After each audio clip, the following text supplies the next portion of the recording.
السلام علیکم ورحمت الله وبرکاته ومغفرته. محترم پوښتنه کړې ده چې سړی بدي نه د ټلیفون په غږ باندې راویښ سي او لمونځ یې قضا سي.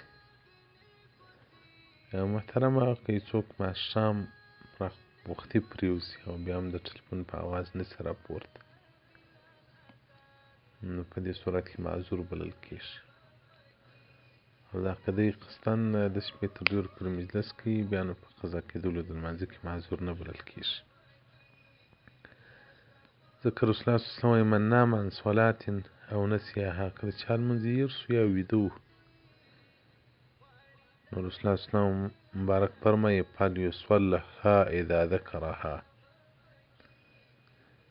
نو هر هغه وخت کې کوي چې در په یاد شي. فإن ذلک وقتها، دغه یې نو وخت دی.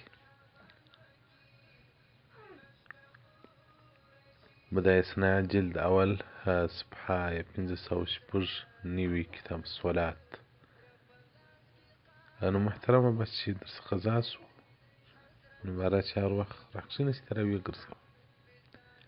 الله جل جلاله دې رحم وکړي. دا د شپې مجالس چې مختصر سي، د سهار لمونځونه به پر خپل وخت باندې وسي انشاءالله الرحمن. والسلام علیکم ورحمة